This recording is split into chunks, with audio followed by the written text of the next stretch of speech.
everybody. Today's video lesson is about writing equations for sinusoids. So I have some wild sinusoidal function here, and I'm going to have us write an equation for it. Okay, so let's get started with our properties. First vertical property is equilibrium. I know that that is at the average of the maximum and the minimum. So I'm going to take my maximum output of 10, my minimum output of 4, add them together, divide by 2. I'm going to get 14 divided by 2. The average output for this graph is 7. And I can even label that right on the graph. This average output is 7. Okay, and so the amplitude is going to be sort of my maximum deviation from that. If I look at this graph, from 10 down to 7 is 3, from 4 to 7 is 3, so the amplitude for this graph is 3. All right, on to the period of this graph. Period is the length of one cycle of the graph. And so I can sort of pick any cycle I want. I could pick sine or negative sine or cosine or negative cosine. I think I'm going to pick a cosine cycle because that's easy to recognize. A cosine cycle starts at its maximum. So I have a cosine cycle that starts here at 3. And so if I look through the 1, 2, 3, 4 quadrants, that cosine cycle ends here at 23. So I have a full cycle. I went from a maximum through the 4 quadrants all the way to another maximum. That's one full cycle. After that, the graph would start repeating itself. So that's a full period. If the period goes from 3 to 23, the length of the period needs to be 20. Okay, and so I know what goes in my equation is my b value. My b value will be 2 pi divided by the period. So the b value for this is 2 pi divided by 20. 2 over 20 simplifies to 1 over 10. The b value for this is pi over 10. Okay, so if I start to put these pieces together into an equation, the thing that seems weird is like, is this a sine graph or a negative sine graph or a cosine graph or a negative cosine graph? I guess since I started by saying this is a point of maximum, I should write it as a cosine graph because cosine always starts at its maximum. So if I was going to write the equation for this, I could say that it is 3 times the cosine of pi over 10. I'm going to leave this blank for just a second. And then I've got plus 7 because of that equilibrium line. Okay, so what goes inside that second set of parentheses has to do with what we were talking about last time with horizontal shifts. And what I want to remind you of is that anything inside the function is counterintuitive. So what I mean by that is I see that a normal cosine cycle would start right at the y-axis, but this graph has moved forwards a little bit. Instead of sort of starting in the normal place, this graph has its cosine cycle starting at 3. So what you want in these parentheses here is x minus 3. That means the normal cosine graph got pushed forwards 3, so I had a maximum at 3. If you're wondering why it's negative 3 when the cycle starts at positive 3, it's because inside the function is counterintuitive. What's really crazy, though, is that's actually not the only equation for this graph. It turns out you can write many, many, many more, infinitely more equations for this graph, because any sinusoid is actually simultaneously sine and negative sine and cosine and negative cosine. What? Okay, let me show you. So let's say instead of having focused on this point of maximum and the subsequent point of maximum, let's say I focused on a different point as the start of my graph. Let's say I focused on this point right here, -2, as the start of my graph. Okay, so if we think about that for a second, that's a point at equilibrium heading up.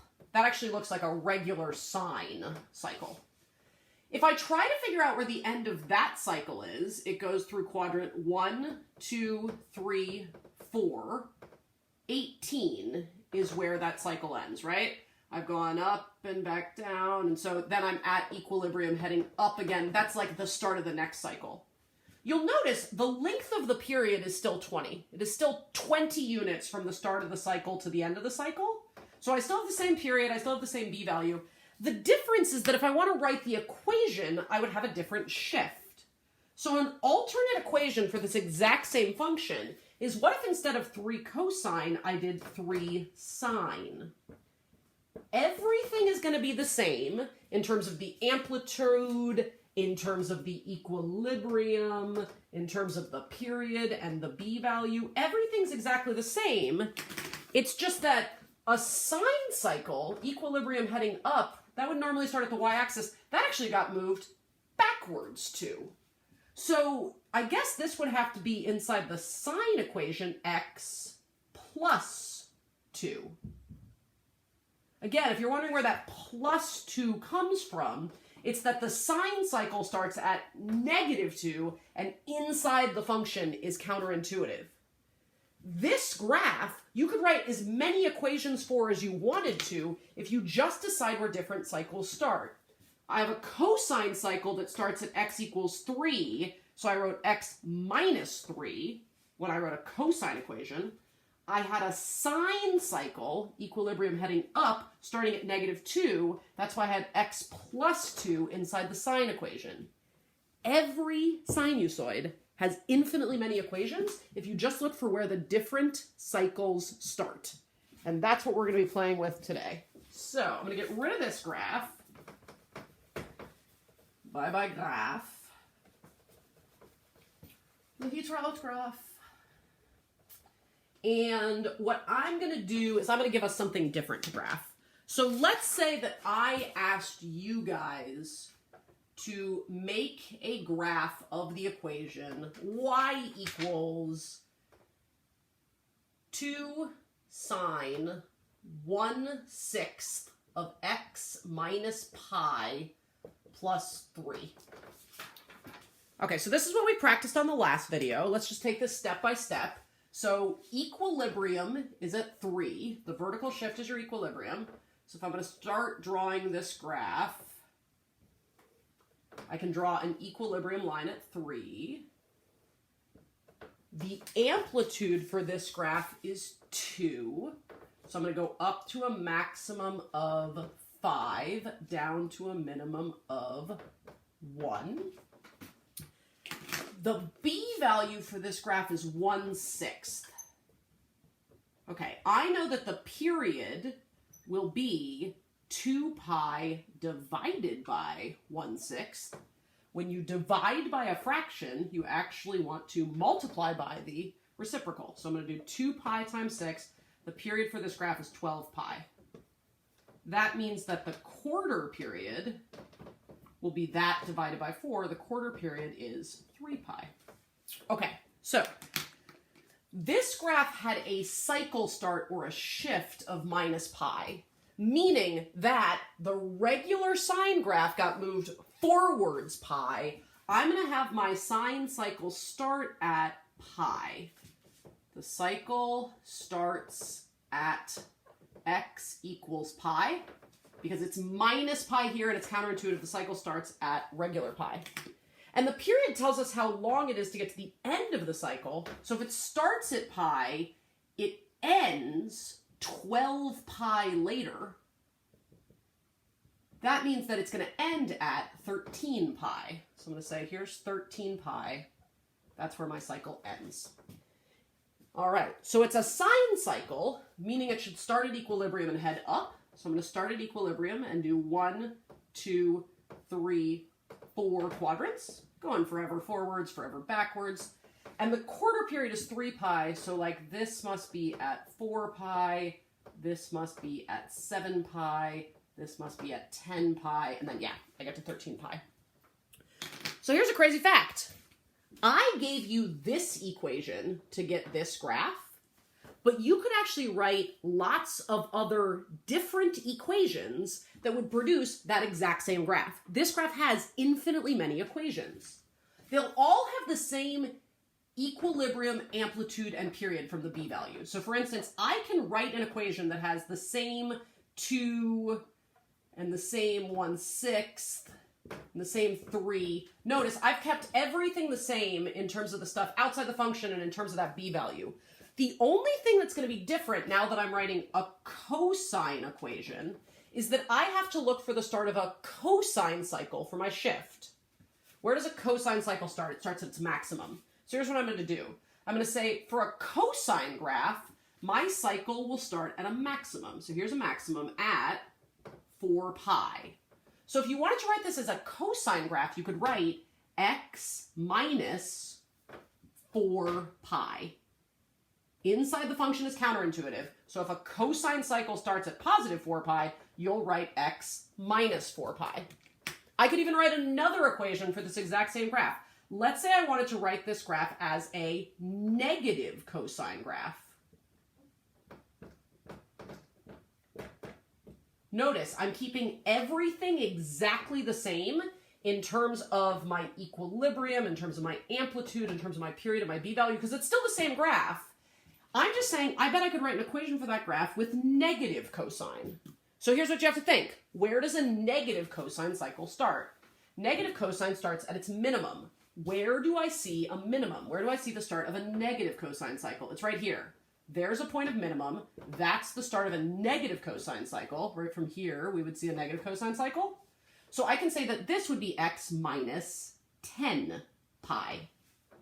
Inside the function counterintuitive. If you have a point of minimum at 10 pi, your shift can be x minus 10 pi. All right, one more example. And if this is still feeling like, whoa, that's okay. This is a pretty crazy thing. You have not previously encountered graphs where you could write tons of different equations for the exact same graph, and that's what's happening here. Every sinusoidal function has infinitely many graphs. Well, sorry, it only has one graph. It has infinitely many equations for the exact same graph. So I'm going to give us one more set of information. Let's say we had a graph that looked kind of like this. So we are going to have our maximum line at -4. We're going to have our minimum line at -6. So that means equilibrium has to be here at -5. And let's say I told you that I had a point of maximum at x equals 3.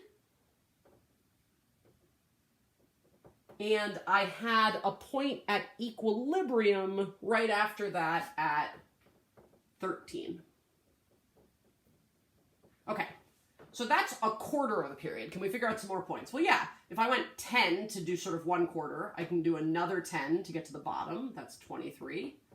Another 10 to get back up to equilibrium. That's 33. And then another 10 to close out the cycle. That's 43. So I'm going to try to write an equation for this graph. Okay, so we know that equilibrium is at y equals -5. The amplitude here is actually just the standard amplitude of 1, because you're just going 1 above and below equilibrium. In terms of the period of the graph, I just need the length of a full cycle. So if I look at this full cosine cycle, max all the way to another max, this full cosine cycle goes from 3 to 43. The period of this graph is 40. And so the b value for this equation will be 2 pi divided by the period. The b value for this equation is going to be 2 over 40 is 1/20th, pi over 20. All right, so infinitely many equations for this graph. Let's write one of them. I'm going to say the easiest equation to probably do is going to be cosine. Cosine starts at a maximum, so I can say, I'm going to imagine this is a cosine graph that just got scooted forward 3. So, because I have the standard amplitude, I just could have like a 1 out front. I'm not even going to bother writing it. I'm just going to say this is the cosine of, b value is pi over 20. And the equilibrium is -5 right here. Remember, I could have put a 1 out front, but I don't have to because 1 times something is just standard. Okay, what's the shift for this one? Well, because a cosine cycle starts at +3, the shift here should be x minus 3. But that is just one of many, many, many equations I could write for this graph. I could write another equation with a shift of 13. What kind of cycle is that? Well, I'm at equilibrium going down. So I could also write this as a negative sign graph. Everything stays the same, except for a negative sign graph, equilibrium heading down, my shift is going to be x minus 13. What? Crazy town. Good luck.